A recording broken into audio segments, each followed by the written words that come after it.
Salutations, everybody. It is Matty here today, and like any great gaming company, they're defined by their IP, right? So when you have a AAA gaming company with all the money in the world and really exciting IP, say like a Batman or a Harry Potter, all of your imaginations should probably go wild, right? Like, this company has the potential to do something special. It's interesting to me that WB Games, as a publisher, does not find itself in the same conversation that a Ubisoft is in or a BioWare is in, where this is a company on the downswing and could easily be shut down or sold off at any moment, and likely has a few games left in them to start turning things around. Make no mistake, if not for Hogwarts Legacy, WB Games would probably not be existing right now and likely under ownership somewhere else.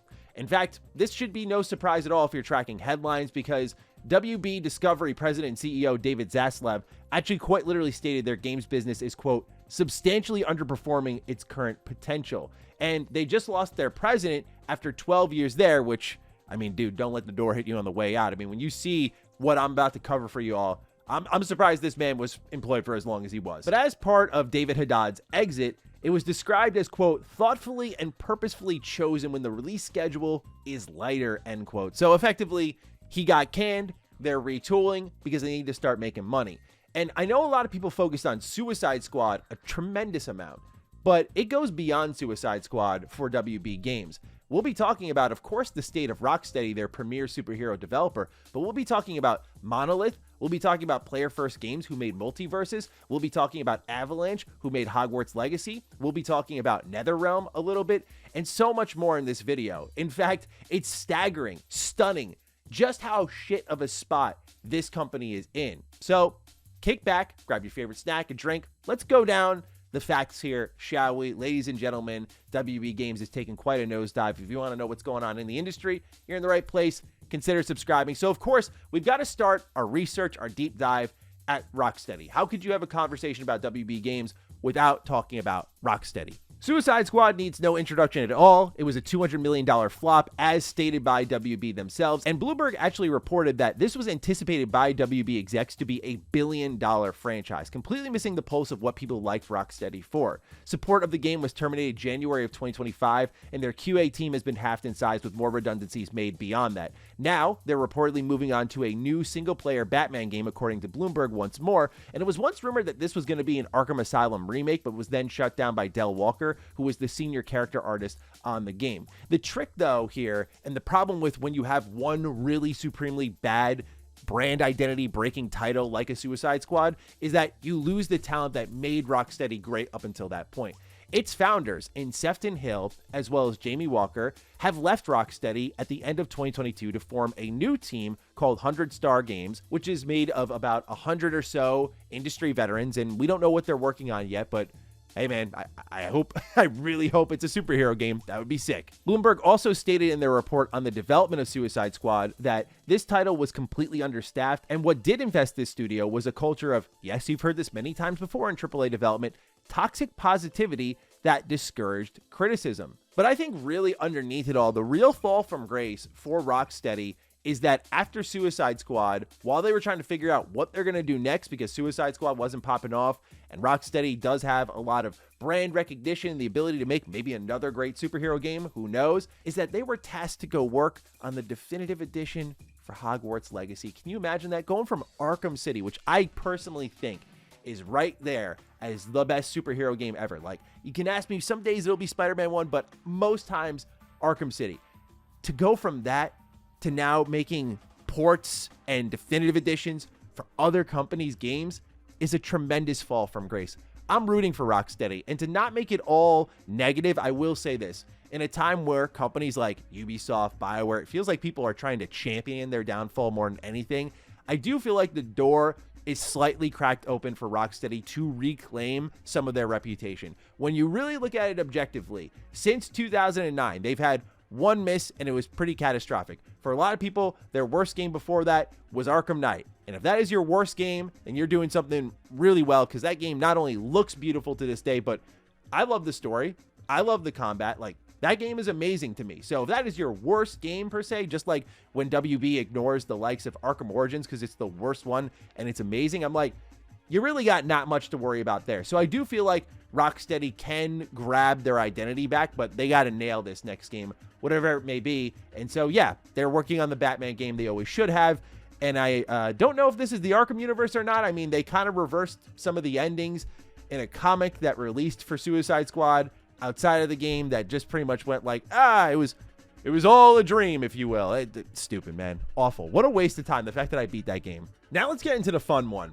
Monolith, okay? This is a company that I think is really, really interesting because in 2014, they brought us Shadow of Mordor. And Shadow of Mordor slaps, in my opinion. You get the rock-steady, free-flow combat system with the ability to decapitate fools and the introduction of one of gaming's most unique mechanics in the Nemesis system. For those who have never played a Shadow of game, we'll call it, War, or something like Mordor, basically the Nemesis system allows you to have meaningful relationships with your enemies. So if you cut someone in the face and they manage to get away as you're being swarmed by enemies, when you meet up again, they're going to call back to what you did to them. And it creates this relationship with your adversaries that is just super, super unique. There's nothing quite like it.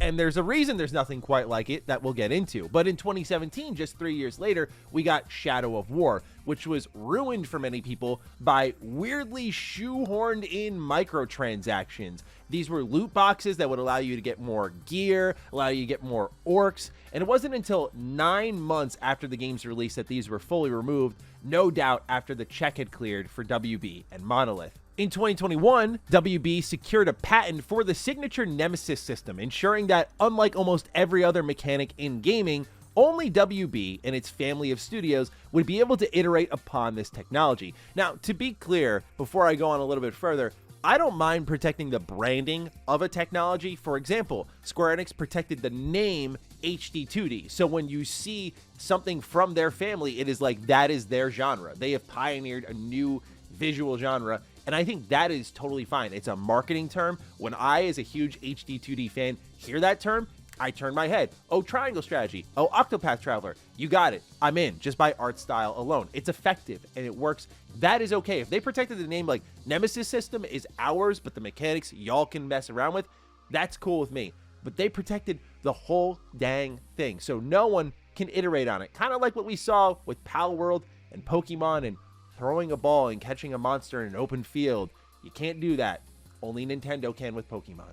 Anyway, this is a great system that I would love to see pop up more often, but it's not going to, beyond, of course, WB, and it looks like we're going to wait a while longer, because in 2021, it was announced that Monolith was working on a Wonder Woman game, and when I first heard this, quite frankly, I struggled to imagine a Wonder Woman game mixing in the Nemesis system. I was like, how do these two work together? Because I feel like if you're going to pioneer this kind of technology and make it yours, then you're likely going to be the ones leading the charge on iterating upon it. But this is where it gets really annoying. In the same report that we learned about a new single-player Batman game being in development at Rocksteady, we also learned that Monolith has ditched the Nemesis system in Wonder Woman for a more traditional, as they call it, action-adventure game, and the game has been rebooted just last year in 2024, and worse yet, for WB at least, is that $100 million has already been spent on it, no doubt putting the pressure on this game to overperform, because as much as I'm into a Wonder Woman game and will happily buy and play a Wonder Woman game, I don't know if it's got the broad appeal if, you know, WB's other DC-like experiments, like a Suicide Squad, and how that went, I don't know. It doesn't really, I think, ring a lot of positive bells. It sounds more experimental, but I'm rooting for it. I do like Monolith's games at the end of the day. And worse yet, I think the biggest red flag of all, it lost its game's director. So the person who's overseeing the entire experience and moving it forward, you pluck them out and put someone else in, hence the reboot. And so here we are now with a game that is no doubt years away. So you have Rocksteady in dire straits. You have Monolith in dire straits. And now you got Player First with Multiverses. So when Multiverses first hit the market, it took over. The player counts were insane, and it was really exciting. As I talked about briefly in a previous video this week, the idea of a platform fighter will always capture the masses. Smash really pioneered that idea, but here comes WB, ironically enough, with their own idea, saying we're going to do 2v2. We have all this IP from Scooby-Doo to Batman to Lord of the Rings that we can pull from, put it all in this big platform fighting game with these cool stages and super attacks and unlockables and progression, and boom, good to go, right? So absolutely, they take over when they enter the market. The player base started to fade a little bit, as would any prominent live service game a little bit over time. WB completely overreacted to it, slapped a label on the game saying it was a beta, pulled it from the market for over a year to go work on things, fix things over time. Then when they came back, the game barely made any noise at all. If you look at the Steam numbers right now versus the all-time peak, we're talking 153,000 at its all-time peak versus now it can barely crawl over 1,000. And that's with all the WB IP packed into it and plenty of time spent on it. How much money did this cost them? $100 million. It put them another $100 million in the hole. So if you combine what's going on with Monolith, what's going on with Rocksteady, and what's going on here with Multiverses, you've got $400 million in the hole. That's awful, dude. That's awful. Even crazier is that 6 months before this earnings report, where you learned that it cost them $100 million, WB Games actually bought the developer of Multiverses in Player First Games. Recently, we just learned they are shutting down the support for Multiverses, with the game's offline mode being available for those who desire to play it again, but no doubt this one will eventually be delisted or something. A disappointing end to a game with a absolute metric ton of potential. But as you can see here, again, completely mishandled. When you have the zeitgeist, when you have the energy of the crowd, of the audience, and people are just engaging, like, what's this new thing? I want to play it. Oh, it's free. Cool. I'm going to download it. When you take that off the market, even if the game has problems, which I'm not acting like Multiverses was free of problems, when you take that off the market, you completely ruin the game's potential. It was one of the worst choices, especially because, I don't know, I was looking it up. I didn't see any mention of like, this is the beta, we're testing it out. It was like, here you go, come play, it's good to go. Them taking it off the market for like a year or so was just, when it came back, as someone who played like immediately like 20, 30 hours into it, even I didn't jump back into it because this industry moves on. There's so many games to play. We've all likely moved on to our next experience, or we're working on our backlogs that are growing. So when you have that moment, when you have that grip on an audience, why would you ever let it go? It's unbelievable to me. Now we shift our attention to WB Games Montreal. Between 2013 and now, they have released one game, and it was Gotham Knights. Now, I know some people genuinely like Gotham Knights. Look, I'm not trying to poo-poo on anyone's party. If you like Gotham Knights, good. I actually wish I was like that. I did a retrospective on Retro Rebound for it, trying to play it again, and I still think this is one of the worst written games I've personally played in this generation.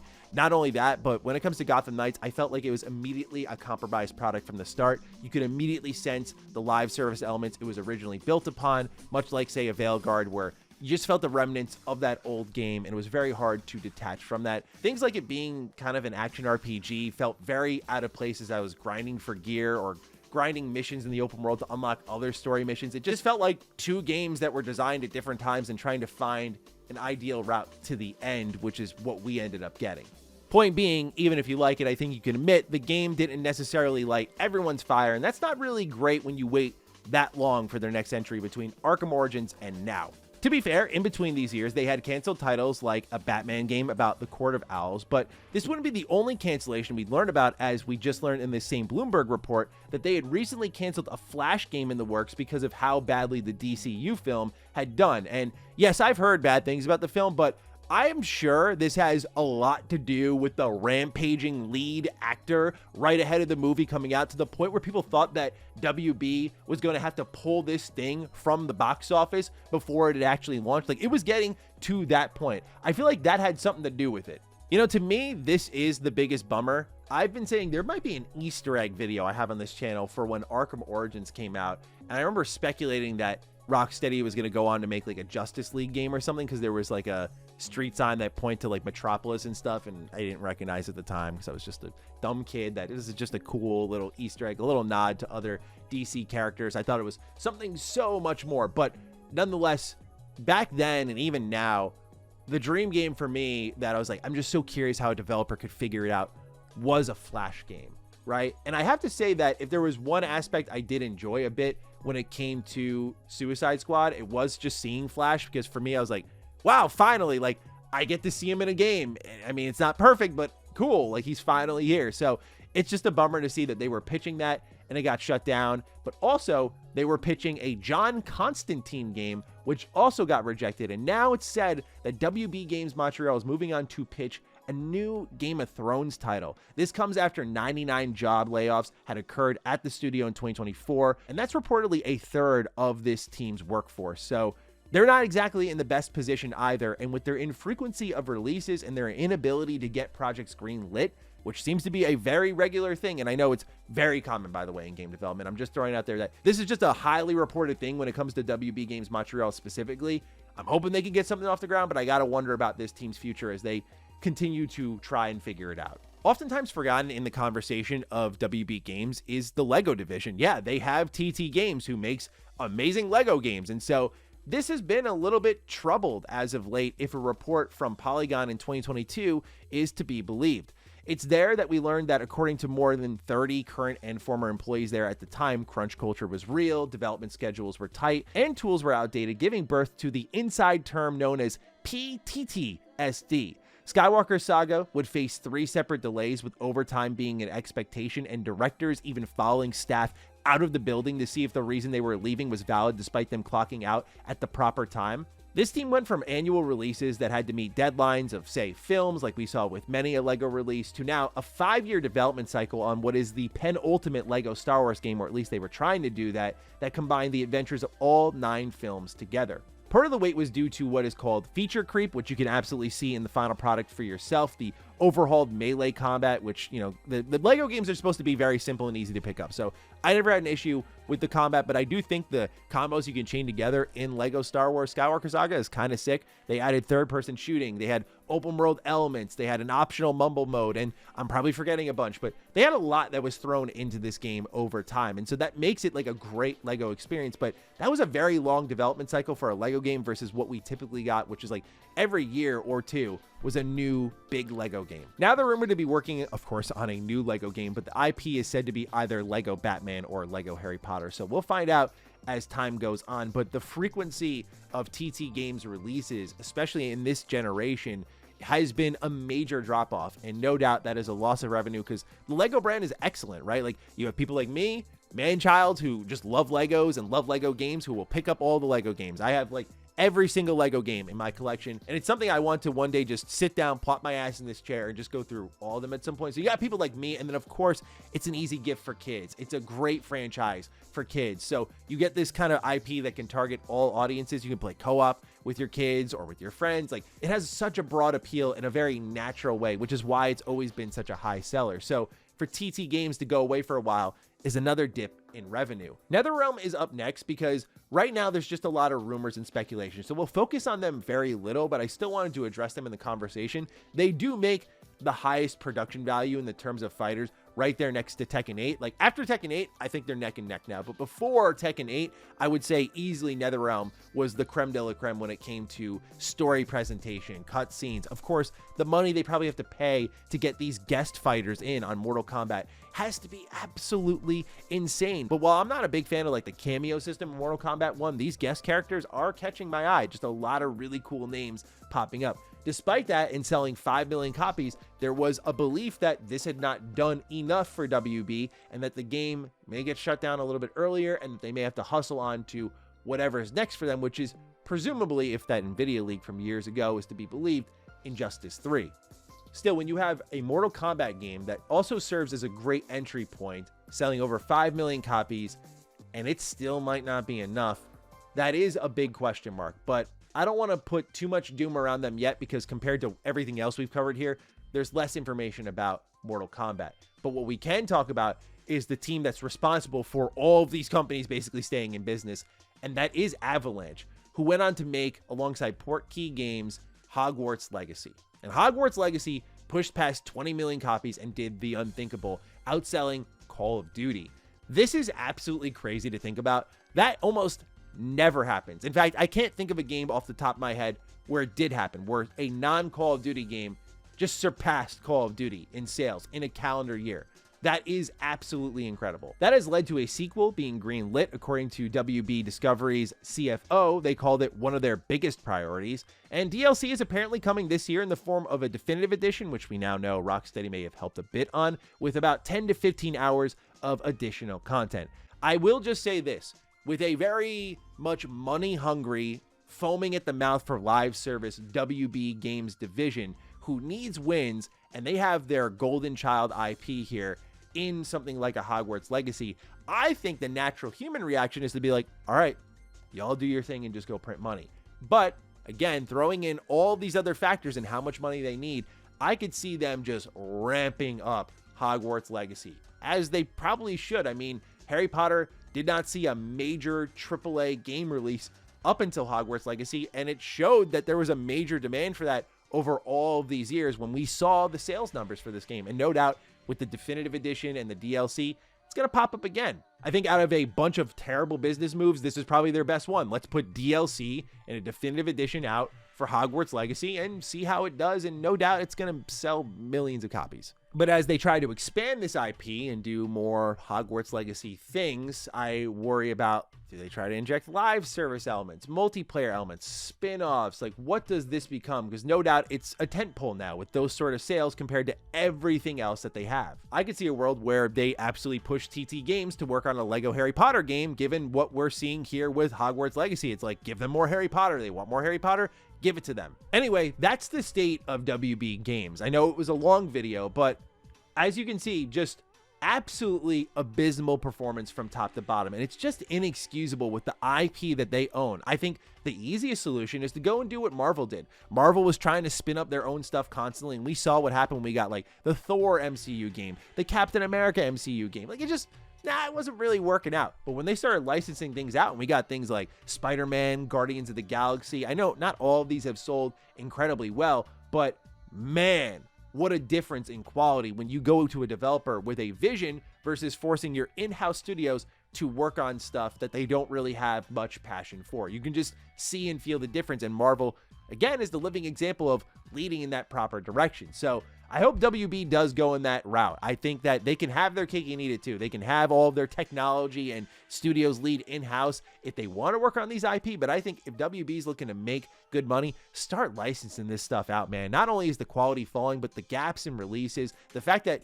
we just ditched Batman completely to try and kill him off in a Suicide Squad game and bring him back in a comic that was outside of the game itself is embarrassing.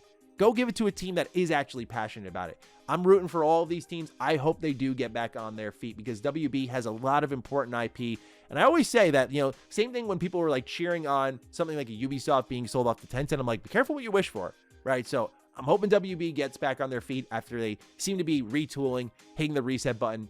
We'll see. But those are my thoughts. Ladies and gentlemen, fire away down below with yours. And I'll catch you in the next video. Stay sexy, stay active. I love you all. Peace.